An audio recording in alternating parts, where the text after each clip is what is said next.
से हो सके। सरकार समाज व्यवस्था पे समान रूप से ध्यान रखते जो आपने लगातार के सामने आदर्श बनने किया है, मैं आपका वंदन करता हूं, अभिनंदन करता हूं। हमारे लिए 8 दिन अंदर 2 बड़ी नई परियोजना, वास्तव में आपने जय में सही कहा था कि दुनिया बाकी आदर्श बनना चाहिए। और क्या कि हमारी प्राकृतिक संपदाएं ये राज्य की बेहतरी के लिए होना चाहिए, एक दूसरे के साथ देने के लिए होना चाहिए, न कि राज्य में वोट के चक्कर में आपस में लड़ते रहे। वर्षों तक कांग्रेस लड़ते रहे और मैं जवाबदारी से कहना चाहता हूं, कांग्रेसियों को तो आज भी नहीं सुहारा है ये हमारा भूमि पूजन माननीय प्रधानमंत्री जी की सौगात देना। इनकी मति मारी गई, पता नहीं क्या सोचते हैं, ये बुंदेलखंड का कभी भला नहीं सोचते हैं। मैं आज आपका हृदय से अभिनंदन करता हूं, ये लाखों लाख जनता इस बात का समर्थन कर रही है कि वास्तव में ये योजना की कितनी जरूरत है। ऐसी योजनाओं के माध्यम से जब जीवन की दिशा बदलती है, ये माननीय मोदी जी ही कर सकते हैं और कोई नहीं कर सकता है। मैं आज के इस अवसर पर आपको आभार भी मानता हूं। सरकार का 1 वर्ष का जन कल्याण पर्व भी हमारा समाप्त हो रहा है, उसमें 11 दिसंबर गीता जयंती से लगा करके हमने हर दिन अलग अलग प्रकार की सौगात देते हुए, और 2 सौगात तो आपने अद्भुत दी है। 35,000 करोड़ की सौगात हमको पार्वती काली चंबल योजना के माध्यम से, 44,000 से ज्यादा करोड़ की योजना का आज का भूमि पूजन, लगभग 75,000 करोड़ तो आपका ही योगदान है। जोरदार अभिनंदन करो, ये हमारे लिए वाकई सौगात है। और सब प्रकार के लगभग 30,000 करोड़ से ज्यादा इस प्रकार से 1,10,000 करोड़ से ज्यादा के भूमि पूजन लोकार्पण के विविध कामों का आज का हमारा जन कल्याण पर्व का पूरा होता है। माननीय मोदी साहब का जो हमेशा आग्रह रहता है कि हमारी सरकार जनता के प्रति जवाबदेह होना चाहिए, जनता के बीच उनकी योजना का उनका हक उनको मिलना चाहिए, इसलिए हमने इसी जन कल्याण पर्व के साथ साथ 11 दिसंबर से लगाकर 26 जनवरी तक हमारे पूरे प्रदेश के अंदर प्रत्येक गांव, प्रत्येक पंचायत, प्रत्येक वार्ड तक पूरी सरकार का जन कल्याण अभियान का प्रारंभ किया है, जिसके माध्यम से गरीब हितैषी 76 प्रकार की और 53 प्रकार की व्यक्तिगत योजना जो पात्र हितग्राही है ढूंढ करके उनके अलग अलग प्रकार के सर्वे करा करके शिविरों के माध्यम से उनके अपने जीवन में सरकार के सभी प्रकार के लाभ देने का निर्णय किया है, जिसके माध्यम से मैं आपको बताना चाहूंगा कि आज मतलब 23 तारीख तक 7,000 से अधिक शिविर हमने आयोजित किए हैं, जिसमें 5.5 लाख से अधिक आवेदन आए थे, जिसमें 3 लाख आवेदनों का निराकरण हमारे द्वारा करा दिया गया है। ये जन कल्याणकारी योजनाएं हैं। केवल हमारे इस प्रकार के भूमि पूजन लोकार्पण के अलावा भी जनता के हित की बात जनता के घर जाके करें, ये घर घर अभियान चलेगा। आज स्वर्गीय भारत रत्न अटल बिहारी वाजपेयी जी की भी जयंती है और ये सुखद संयोग है। अटल बिहारी वाजपेयी मूलतः मध्य प्रदेश के ग्वालियर के रहने वाले थे, ऐसे में आपने आकर के जो हम पे कृपा की, मैं आपका दोनों हाथ जोड़ के आपका आभार भी मानता हूं और जनता की तरफ से धन्यवाद देना चाहता हूं। अद्भुत ये आज का अवसर है, ऐतिहासिक अवसर है। ऐसे कई प्रकार के कामों के बारे में हमने प्रदेश भर में साल भर में निर्णय लिए।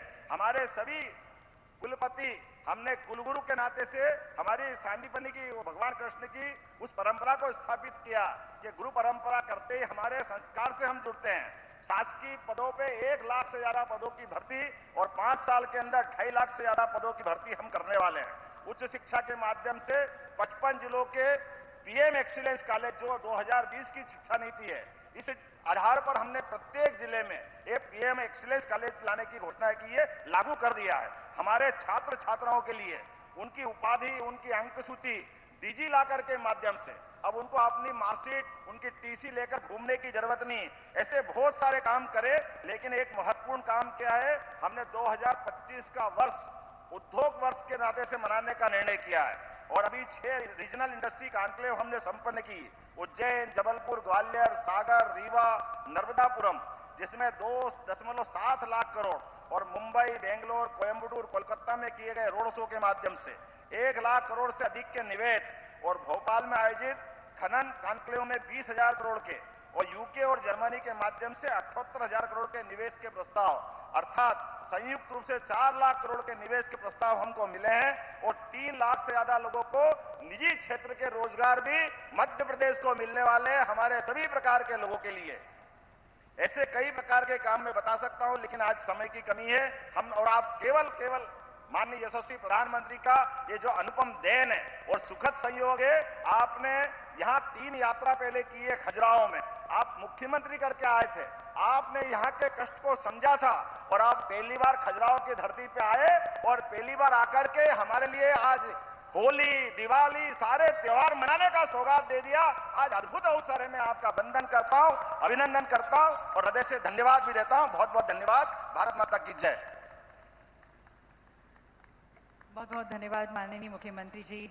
कैसे आप माननीय मोदी जी के विजन को मिशन मोड में साकार करते हुए अनेक परियोजनाओं के माध्यम से मध्य प्रदेश के लिए।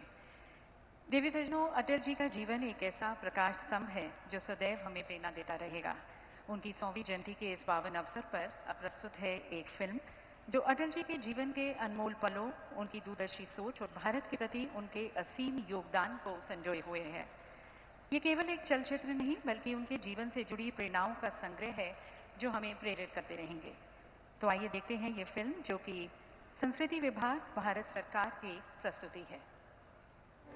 25 दिसंबर 1924 ग्वालियर के एक साधारण परिवार में जन्मे एक असाधारण बालक अटल बिहारी वाजपेयी जी बचपन से ही मुखर और मेधावी छात्र रहे। युवावस्था से ही राष्ट्रवादी विचारधारा से प्रेरित उन्होंने सदा के लिए देश सेवा का मार्ग चुन लिया।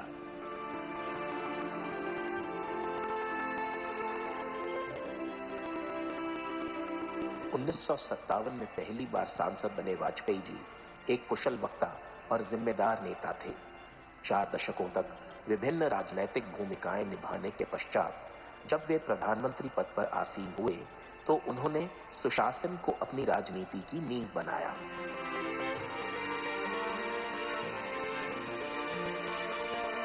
नदियों को आपस में जोड़ना हो, नई टेलीकॉम पॉलिसी हो या गोल्डन क्वाड्रिलेटरल का निर्माण, वाजपेयी जी ने भारत को उन्नति और प्रगति के मार्ग पर आगे बढ़ाया। विदेशी दबाव की परवाह न करते हुए डंके की चोट पर पोखरण में परमाणु परीक्षण किए और देश का मान बढ़ाया। At 15:45 hours, India conducted 3 underground nuclear tests in the Pokhran Lake. उनके नेतृत्व में ही भारत ने कारगिल युद्ध के दौरान पराक्रम की नई परिभाषा लिखी। श्री अटल बिहारी वाजपेयी जी की दूरदर्शिता और भारत के विकास में उनके योगदान को अविस्मरणीय बनाते हुए माननीय प्रधानमंत्री श्री नरेंद्र मोदी जी ने न केवल उन्हें भारत रत्न से सम्मानित किया बल्कि लगातार अपने कर्मों की श्रद्धांजलि भी उन्हें अर्पित कर रहे हैं। वो एक जननायक, प्रखर वक्ता, ओजस्वी कवि, पत्रकार, प्रभावशाली अंतर्राष्ट्रीय व्यक्तित्व के धनी और सबसे बढ़कर मां भारती के सच्चे सपूत थे।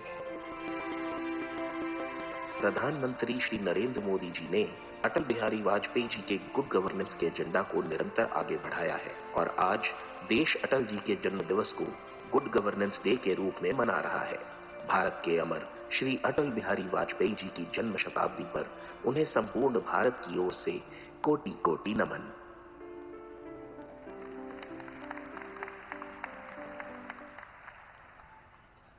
दिव्य सज्जनों, अटल जी का व्यक्तित्व, कृतित्व और दूरदर्शी नेतृत्व ने भारत के लोकतंत्र और विकास को एक नई दिशा दी।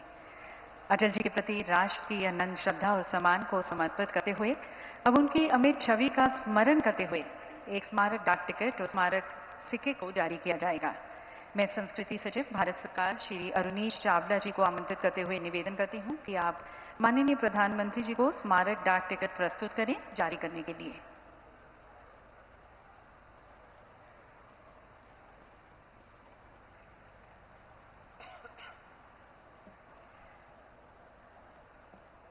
इंडिया पोस्ट के सहयोग से जारी किया जा रहा ये डाक टिकट अटल जी की स्थायी विरासत को एक प्यार भरी, यादगार भरी श्रद्धांजलि है जो भावी पीढ़ियों को प्रेरित करेगी।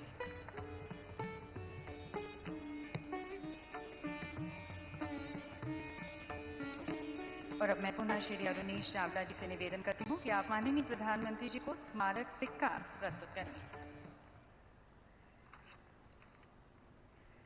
ये सिक्का देवी सज्जनों भारत के राजनीतिक और सामाजिक परिदृश्य में भारत रत्न आदरणीय श्री अटल जी के महत्वपूर्ण योगदान का प्रतीक है। ये देश उन्हें एक प्रतिष्ठित राष्ट्रीय नेता, प्रखर राजनीतिज्ञ, सशक्त वक्ता, कवि, साहित्यकार, पत्रकार और भारत का एक सच्चा सपूत के रूप में याद रखेगा।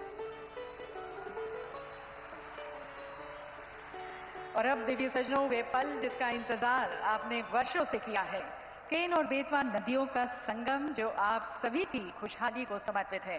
तो आप सभी की खुशी और उत्साह से भरी तालियों के बीच मैं सबसे पहले निवेदन करती हूँ श्री CR पाटिल जी को, हमारे माननीय केंद्रीय जल शक्ति मंत्री, हमारे माननीय मुख्यमंत्री डॉक्टर मोहन यादव जी को। आप दोनों से विनम्र निवेदन है कि मंच पर रखे केन बेतवा लिंक प्रोजेक्ट के सजीव मॉडल की तरफ आप दोनों प्रस्थान करें। और CR पाटिल जी से मैं निवेदन करती हूँ कि आप बेतवा नदी के जल से भरा ये कलश ग्रहण करें।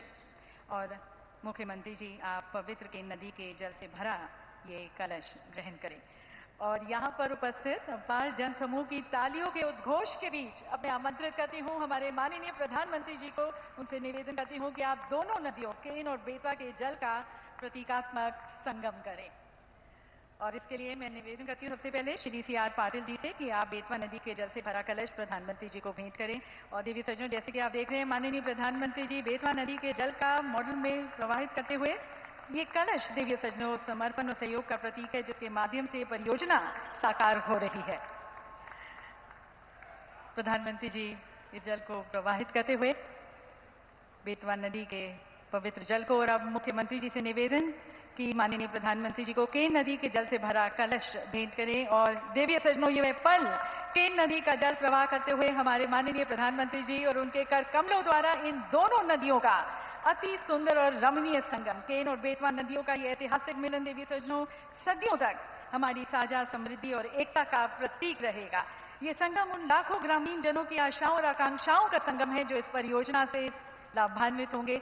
और आज अटल जी के दूरदर्शी विचार को साकार करते हुए हमारे प्रधानमंत्री जी, जो न केवल उनकी विरासत को आगे बढ़ा रहे हैं बल्कि उनके प्रति अपनी गहरी श्रद्धा और सम्मान भी व्यक्त कर रहे हैं। बहुत बहुत धन्यवाद माननीय प्रधानमंत्री जी। और देवी सज्जनों, आज का दिन बुंदेलखंड के साथ साथ समूचे मध्य प्रदेश के समग्र विकास को भी समर्पित है। और इसी दिशा में आज माननीय प्रधानमंत्री जी के द्वारा प्रदेश के लिए अनेक जन कल्याण योजनाओं का भी शुभारंभ किया जाएगा। इन सभी अनुपम सौगातों के लिए आप सभी की एक बार पुनः सहृदय तालियों के बीच में माननीय प्रधानमंत्री जी से निवेदन करती हूँ कि आप रिमोट का बटन दबाकर इन 3 परियोजनाओं का शिलान्यास व लोकार्पण करें।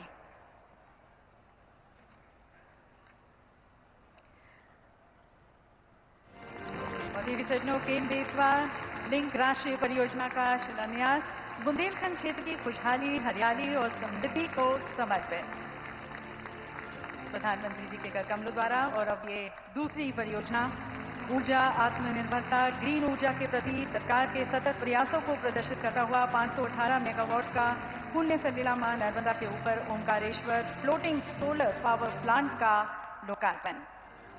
और ये तीसरी परियोजना देवी सज्जनों, सुशासन दिवस पर अटल जी को समर्पित 1153 अटल ग्राम सेवा सदनों का भूमि पूजन, जिनकी कुल लागत है 437 करोड़ की पहली किश्त का प्रधानमंत्री जी द्वारा आज अंतरण। और आइए देवी सज्जनों, अब देखते हैं केन बेतवा लिंक प्रोजेक्ट पर एक विशेष फिल्म जो इस परियोजना की महत्ता, इसके लाभ और इसके भविष्य के वादे को आपके सामने प्रस्तुत करेंगी। अटल जी ने नदियों को जोड़ने का विजन रखा। मकसद यही था कि जिन नदियों में जरूरत से ज्यादा पानी है उसको सूखाग्रस्त क्षेत्रों तक पहुंचाया जा सके। इससे बाढ़ की समस्या और दूसरी तरफ सूखे की समस्या दोनों का समाधान संभव है। पूर्व प्रधानमंत्री अटल बिहारी वाजपेयी जी की देश भर की नदियों को जोड़ने की संकल्पना को पूरा करने का बीड़ा उठाया यशस्वी प्रधानमंत्री श्री नरेंद्र मोदी जी ने। इस पुनीत कार्य में सहभागी बने मध्य प्रदेश के मुख्यमंत्री डॉक्टर मोहन यादव के प्रयासों से प्रदेश में 44,605 करोड़ की लागत वाली केन बेतवा नदी जोड़ो राष्ट्रीय परियोजना धरातल पर आकार लेने जा रही है। बुंदेलखंड के लिए वरदान बनने जा रही केन बेतवा नदी जोड़ो राष्ट्रीय परियोजना से पेयजल, सिंचाई और उद्योगों के लिए पानी की उपलब्धता बढ़ेगी और करोड़ों लोगों का जीवन स्तर बदलेगा। परियोजना में मध्य प्रदेश के 10 जिले छतरपुर, पन्ना, दमोह, टीकमगढ़, निवाड़ी, शिवपुरी, दतिया, रायसेन, विदिशा और सागर लाभान्वित होंगे। केन बेतवा नदी जोड़ो राष्ट्रीय परियोजना में मध्य प्रदेश के छतरपुर जिले की बिजावर तहसील में पन्ना टाइगर रिजर्व के अंतर्गत दौधन गांव के पास 77 मीटर ऊंचा और 2.12 किलोमीटर लंबा दौधन बांध बनेगा, जिसमें कुल 2,853 मिलियन घन मीटर पानी भरेगा। दौधन बांध से केन नदी का अतिरिक्त पानी 221 किलोमीटर लंबी केन बेतवा लिंक केनाल के माध्यम से बेतवा नदी में छोड़ा जाएगा। लिंक के मार्ग में केन कछार एवं बेतवा कछार में न सिर्फ कुल 8.11 लाख हेक्टेयर क्षेत्र में वार्षिक नवीन सिंचाई सुविधा बढ़ेगी, बल्कि 2000 गांव की 44 लाख आबादी को पेयजल मिलने के साथ 103 मेगावाट जल विद्युत एवं 27 मेगावाट सौर ऊर्जा का उत्पादन भी होगा। परियोजना से उत्तर प्रदेश में 2.51 लाख हेक्टेयर क्षेत्र में मौजूदा सिंचाई को स्थायित्व और नवीन क्षेत्र में सिंचाई का लाभ मिलने के साथ साथ 21 लाख आबादी को पेयजल की सुविधा भी प्राप्त होगी। इसके अतिरिक्त दोनों राज्यों में लिंक के मार्ग में पुराने तालाबों की मरम्मत उपरांत जल भरा जाएगा। ये केन बेतवा नदी योजना, इसके शुभारंभ के बाद वाकई में ये पूरा क्षेत्र एक अलग दुनिया में जाएगा, एक अलग प्रकार से विकास का रास्ता तय। आज पूर्व प्रधानमंत्री भारत रत्न अटल बिहारी वाजपेयी जी की 100वीं जन्म जयंती के अवसर पर केन बेतवा नदी जोड़ो राष्ट्रीय परियोजना का शिलान्यास और ग्लोबल वार्मिंग को रोकने, भूमि की बचत, जल संरक्षण और नवकरणीय ऊर्जा के व्यापक विस्तार के लिए ओमकारेश्वर 518 मेगावाट की क्षमता वाली फ्लोटिंग सोलर परियोजना का लोकार्पण तथा ग्राम पंचायतें व्यवहारिक रूप से अपना कार्य कर सकें। इस उद्देश्य से प्रदेश की ग्राम पंचायतों में कुल 430 करोड़ रुपए से अधिक राशि के 1153 नवीन अटल ग्राम सेवा सदन का भूमि पूजन और उनके निर्माण की प्रथम किस्त की राशि का अंतरण सिंगल क्लिक से माननीय प्रधानमंत्री जी के शुभ कर कमलों से होने जा रहा है।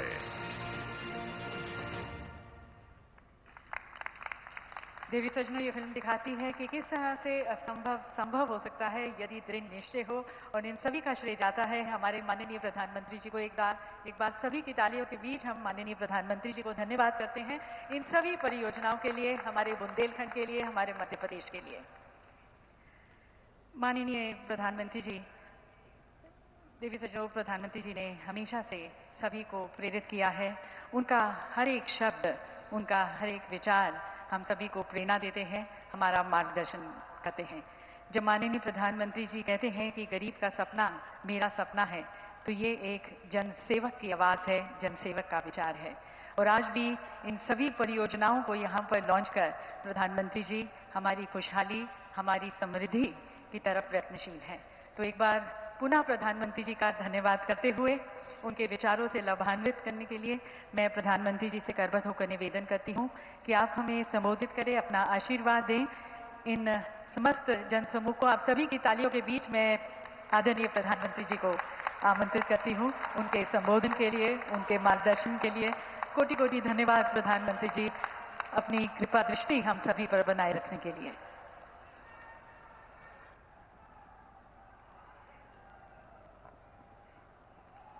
भारत माता की, भारत माता की। वीरों की धरती ई बुंदेलखंड पे रहने वाले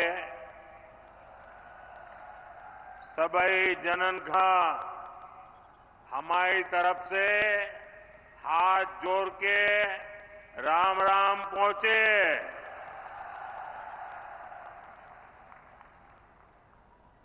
मध्य प्रदेश के गवर्नर श्रीमान मंगूभाई पटेल, यहां के कर्मठ मुख्यमंत्री भाई मोहन यादव जी, केंद्रीय मंत्री भाई Shivraj Singh ji, Virendra Kumar ji, CR Patil ji, deputy CM Jagdish Devda जी, राजेंद्र शुक्ला जी, अन्य मंत्रीगण, सांसदगण, विधायकगण, अन्य सभी महानुभाव, पूज्य संतगण और मध्य प्रदेश के मेरे प्यारे भाई और बहनों,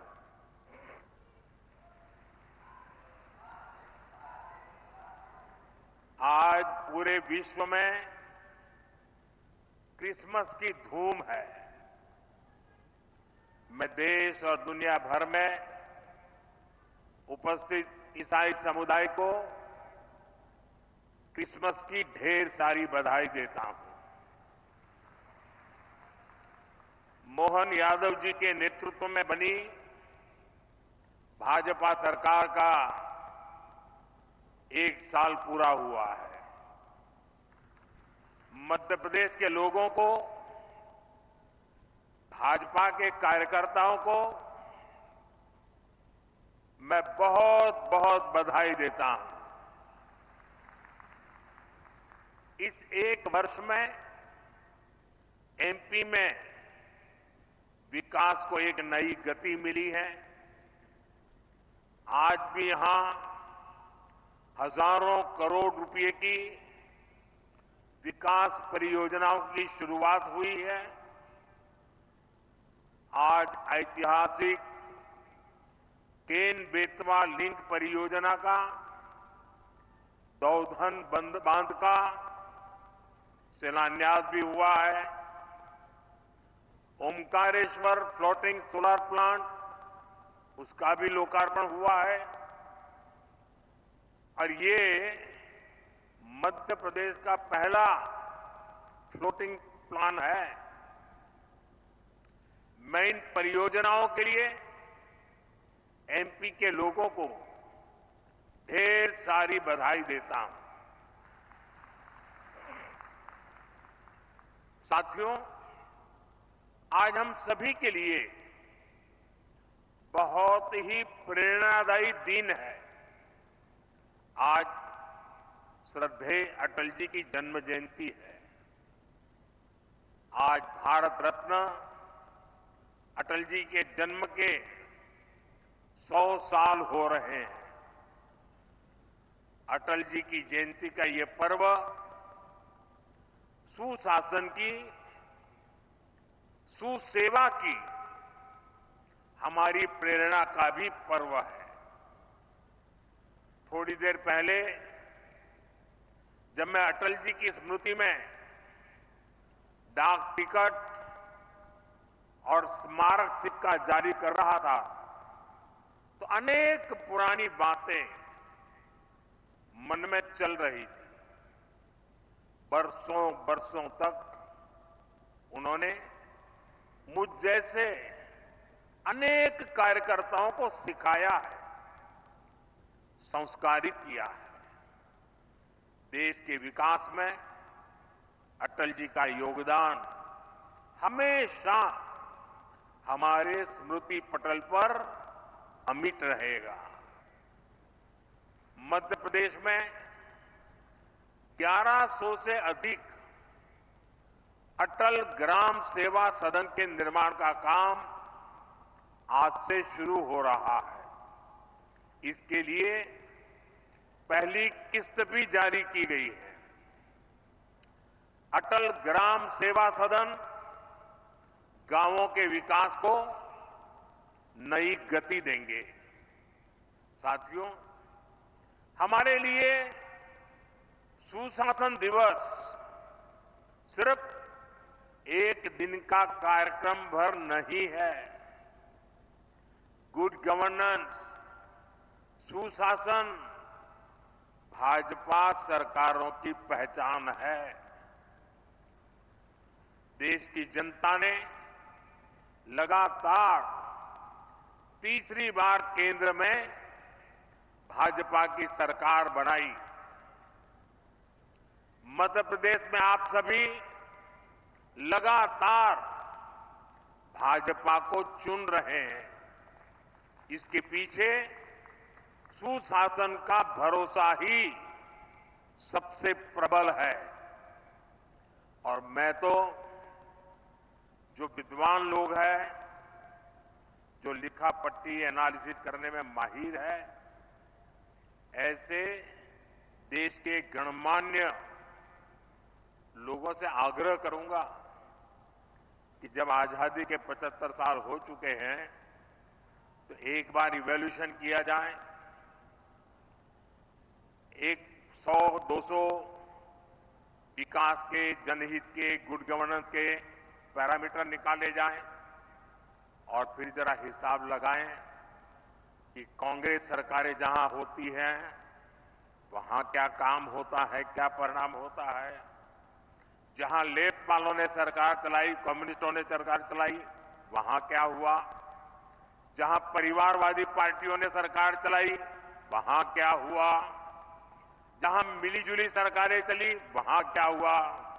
और जहां जहां भाजपा को सरकार चलाने का मौका मिला, वहां क्या हुआ। मैं दावे से कहता हूं, देश में जब जब भाजपा को जहां जहां भी सेवा करने का अवसर मिला है, हमने पुराने सारे रिकॉर्ड तोड़ के जनहित के, जन कल्याण के और विकास के कामों में सफलता पाई है। निश्चित मानदंडों पर मूल्यांकन हो जाए, देश देखेगा कि हम जन सामान्य के प्रति कितने समर्पित हैं। आजादी के दीवानों ने जो सपने देखे थे, उन सपनों को साकार करने के लिए हम दिन रात पसीना बहाते हैं। जिन्होंने देश के लिए खून बहाया, उनका रक्त बेकार न जाए, हम अपने पसीने से उनके सपनों को सींच रहे हैं। और सुशासन के लिए अच्छी योजनाओं के साथ ही उन्हें अच्छी तरह लागू करना भी जरूरी है। सरकार की योजनाओं का लाभ कितना पहुंचा, ये सुशासन का पैमाना होता है। अतीत में कांग्रेस सरकारें घोषणाएं करने में माहिर हुआ करती थी। घोषणाएं करना, फीता काटना, दिया जलाना, अखबार में तस्वीर छपवा देना, उनका काम वही पूरा हो जाता था और उसका फायदा कभी भी लोगों को नहीं मिल पाता था। प्रधानमंत्री बनने के बाद मैं प्रगति के कार्यक्रम का एनालिसिस में पुराने प्रोजेक्ट देखता हूं, मैं तो हैरान हूं। 35, 40 साल पहले जिसके शिलान्यास हुए, बाद में वहां 1 इंच भी काम नहीं हुआ। कांग्रेस की सरकारों की न तो नीयत थी और ना ही उनमें योजनाओं को लागू करने की गंभीरता थी। आज हम पीएम किसान सम्मान निधि जैसे योजना का लाभ देख रहे हैं। मध्य प्रदेश के किसानों को किसान सम्मान निधि के 12,000 रुपया मिल रहे हैं। ये भी तभी संभव हुआ जब जन धन बैंक खाते खुले। यहां एमपी में ही लाडली बहना योजना है। अगर हम बहनों के बैंक खाते न खुलवाते, उनको आधार और मोबाइल से ना जोड़ते, तो क्या ये योजना लागू हो पाती। सस्ते राशन की योजना तो पहले से भी चलती थी।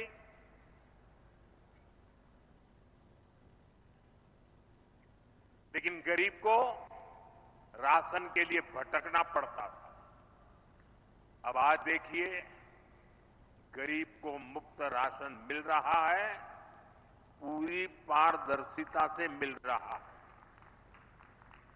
ये तभी हुआ जब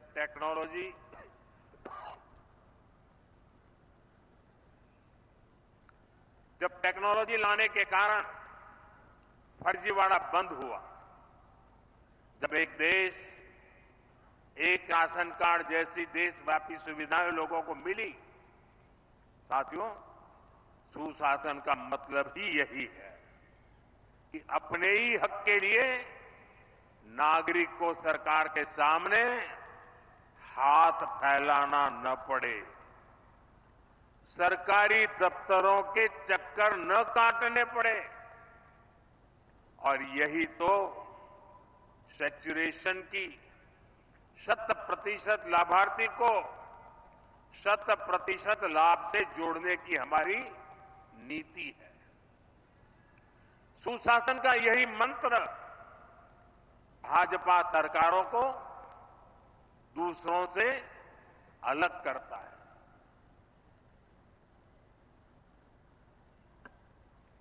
आज पूरा देश इसे देख रहा है, इसलिए भी बार बार भाजपा को चुन रहा है। साथियों, जहां सुशासन होता है, वहां वर्तमान चुनौतियों के साथ ही भविष्य की चुनौतियों पर भी काम किया जाता है। लेकिन दुर्भाग्य से देश में लंबे वक्त तक कांग्रेस की सरकारें रही। कांग्रेस गवर्नमेंट पर अपना जन्मसिद्ध अधिकार समझती है, लेकिन गवर्नेंस का उससे 36 का नाता रहा है। जहां कांग्रेस, वहां गवर्नेंस हो ही नहीं सकती। इसका बहुत बड़ा खामियाजा दशकों तक यहां बुंदेलखंड के लोगों ने भी भुगता है। पीढ़ी दर पीढ़ी यहां के किसानों, यहां की माताओं बहनों ने बूंद बूंद पानी के लिए संघर्ष किया। ये हालात क्यों बने? क्योंकि कांग्रेस ने कभी जल संकट के स्थायी समाधान के बारे में सोचा ही नहीं। साथियों, भारत के लिए नदी जल का महत्व क्या है, इसको समझने वाले पहले लोगों में, और आपको भी जब बताऊं तो आश्चर्य होगा,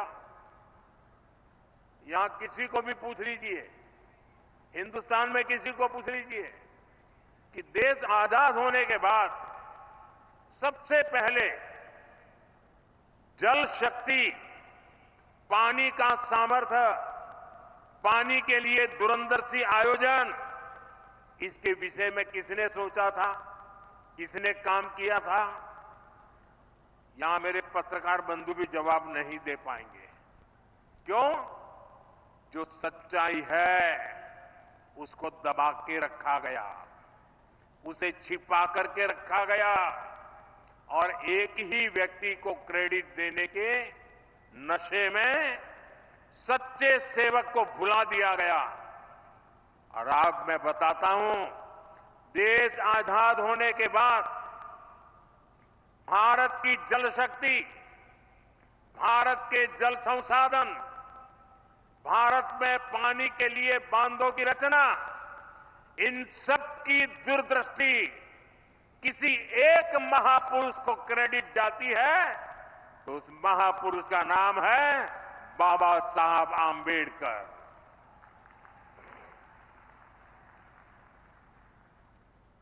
भारत में जो बड़ी नदी घाटी परियोजनाएं बनी, इन परियोजनाओं के पीछे डॉक्टर बाबा साहब आंबेडकर का ही विजन था। आज जो केंद्रीय जल आयोग है, इसके पीछे भी डॉक्टर आंबेडकर के ही प्रयास थे। लेकिन कांग्रेस ने कभी जल संरक्षण से जुड़े प्रयासों के लिए, बड़े बांधों के लिए बाबा साहब को श्रेय नहीं दिया, किसी को पता तक नहीं चलने दिया।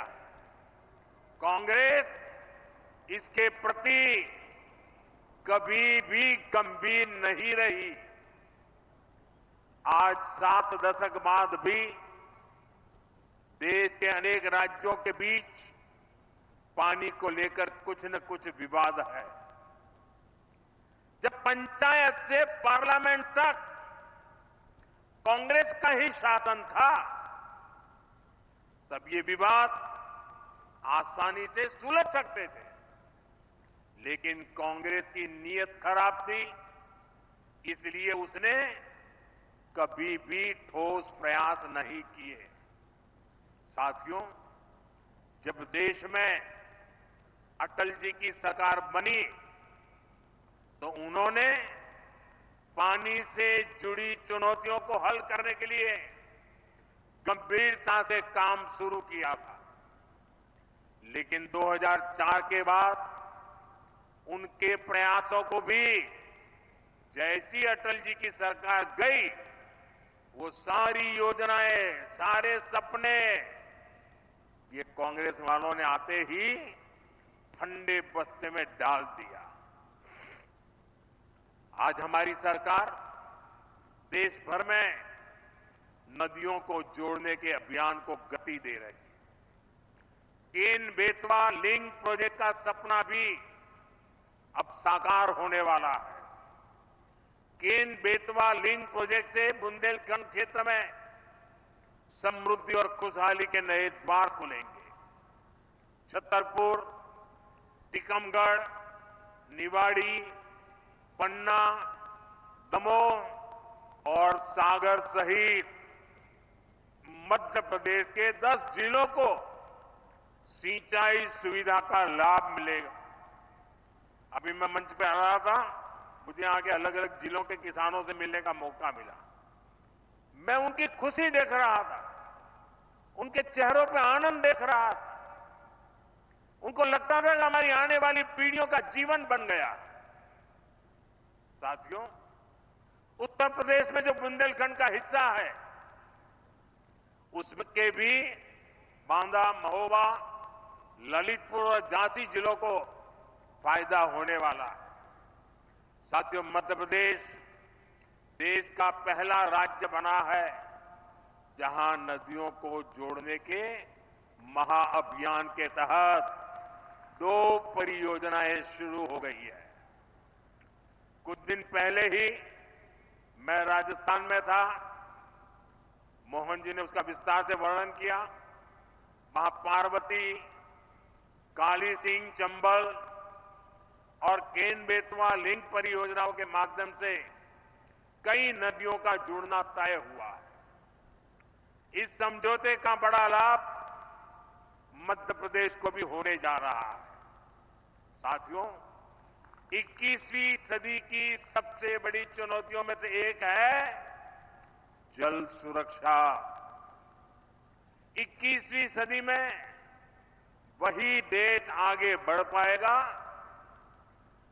वही क्षेत्र आगे बढ़ पाएगा जिसके पास पर्याप्त जल होगा और उचित जल प्रबंधन होगा। पानी होगा तभी खेत खलिहान खुशखुशाल होंगे, पानी होगा तभी उद्योग धंधे फलेंगे फूलेंगे। और मैं तो उस गुजरात से आता हूं जहां के ज्यादातर हिस्सों में साल में ज्यादातर समय सूखा ही पड़ता था, लेकिन मध्य प्रदेश से निकली मां नर्मदा के आशीर्वाद ने गुजरात का भाग्य बदल दिया। एमपी के भी सूखा प्रभावित इलाकों को पानी के संकट से मुक्त करना मैं अपना दायित्व समझता हूं। इसलिए मैंने बुंदेलखंड की बहनों से, यहां के किसानों से वादा किया था कि आपकी मुश्किलें कम करने के लिए मैं पूरी ईमानदारी से काम करूंगा। इसी सोच के तहत बुंदेलखंड में पानी से जुड़ी करीब 45,000 करोड़ रुपए की योजना हमने बनाई थी। हमने मध्य प्रदेश और उत्तर प्रदेश के भाजपा सरकारों को निरंतर प्रोत्साहित किया और आज केन बेतवा लिंक प्रोजेक्ट के तहत दौधन बांध का भी शिलान्यास हो गया है। इस बांध से सैकड़ों किलोमीटर लंबी नहर निकलेगी। बांध का पानी करीब 11 लाख हेक्टेयर भूमि तक पहुंचेगा। साथियों, बीता दशक भारत के इतिहास में जल सुरक्षा और जल संरक्षण के अभूतपूर्व दशक के रूप में याद किया जाएगा। पहले की सरकारों के दौरान पानी से जुड़ी जिम्मेदारियां अलग अलग विभागों के बीच बटी हुई थी। हमने इसके लिए जल शक्ति मंत्रालय बनाया। पहली बार हर घर नल से जल पहुंचाने के लिए राष्ट्रीय मिशन शुरू किया गया। आजादी के बाद 7 दशक में सिर्फ 3 करोड़ ग्रामीण परिवारों के पास ही नल से जल नल कनेक्शन था। बीते 5 वर्षों में 12 करोड़ नए परिवारों तक हमने नल से जल पहुंचाया है। इस योजना पर अभी तक 3.5 लाख करोड़ रुपए से अधिक खर्च किया जा चुका है।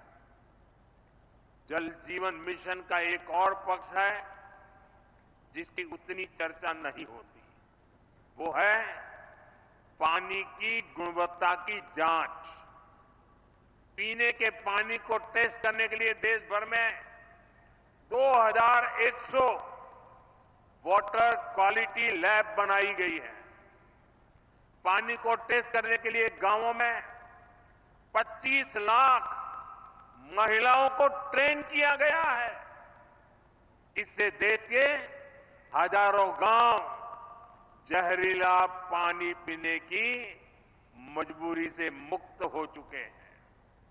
आप कल्पना कर सकते हैं बच्चों को, लोगों को बीमारियों से बचाने के लिए ये कितना बड़ा काम हुआ है।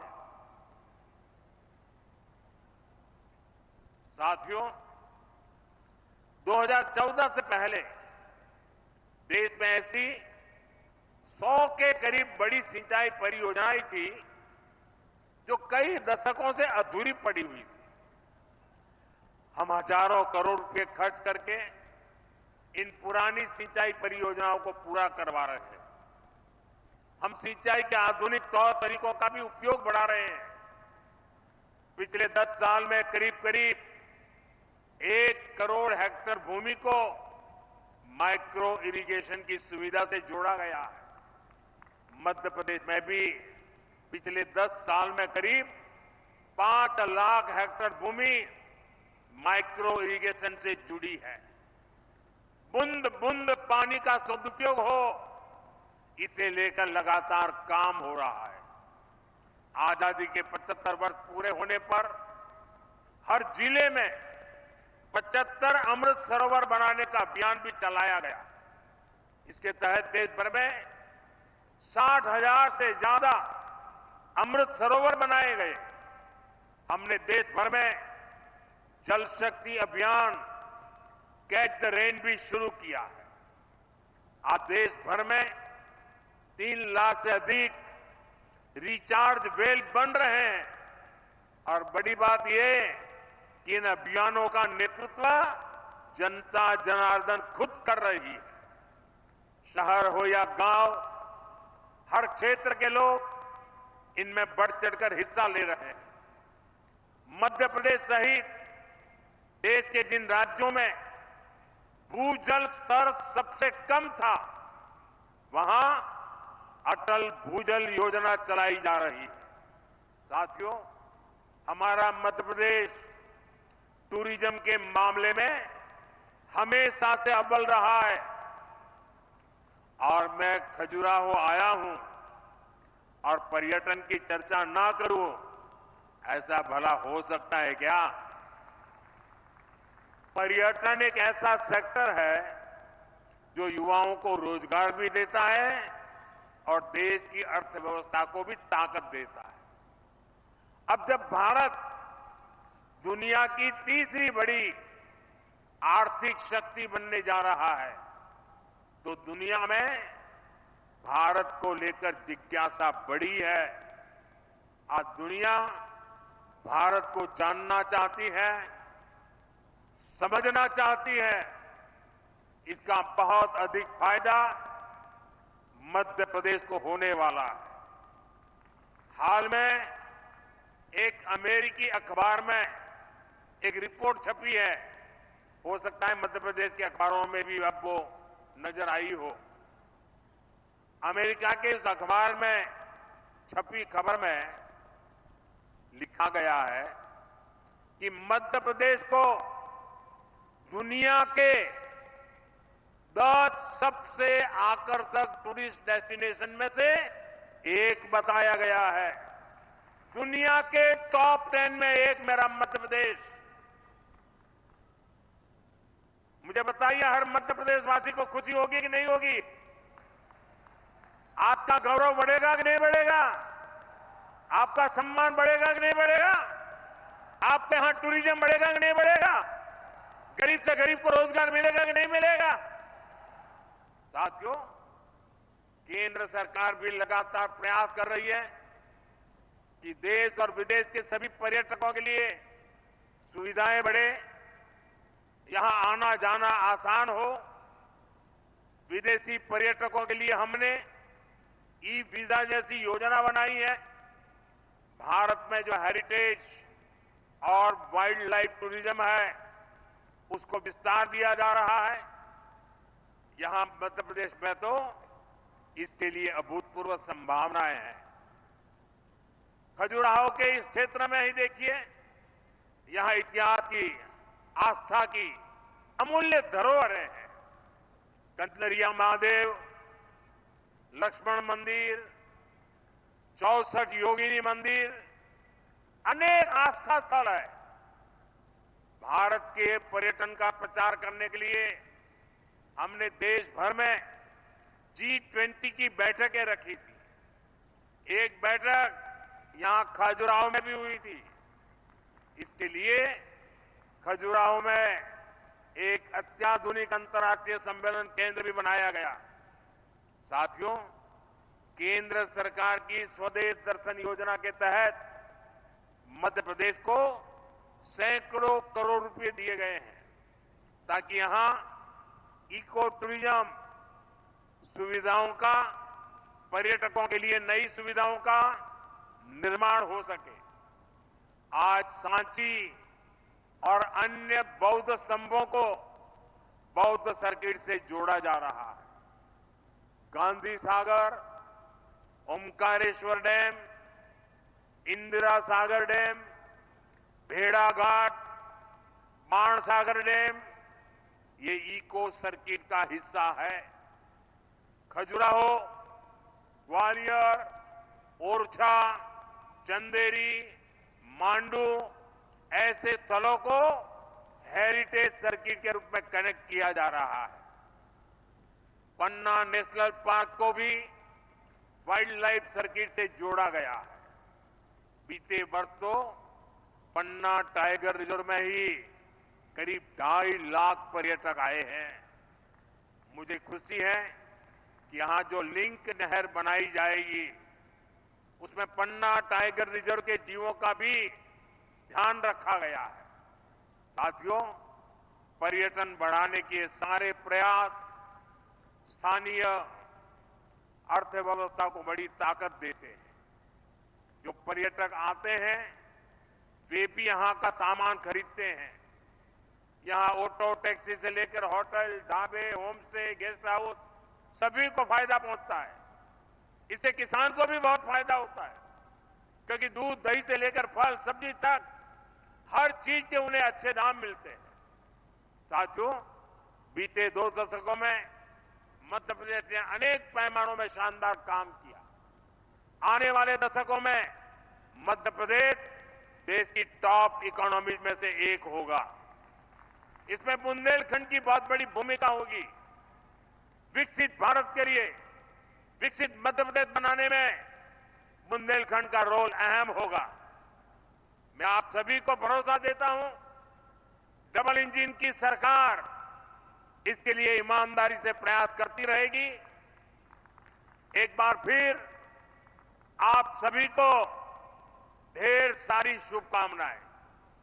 ये आज का कार्यक्रम है ना, इतना बड़ा कार्यक्रम, इस कार्यक्रम का मतलब मैं समझता हूं। इतनी बड़ी संख्या में माताओं बहनों का आने का मतलब समझता हूं, क्योंकि ये पानी से जुड़ा काम है और हर जीवन से जुड़ा हुआ होता है पानी। और ये आशीर्वाद देने के लिए लोग आए हैं ना, उसका मूल कारण पानी है। पानी के लिए काम कर रहे हैं और आपके आशीर्वाद से हम इन कामों को निरंतर करते रहेंगे। मेरे साथ बोलिए, भारत माता की, भारत माता की, भारत माता की।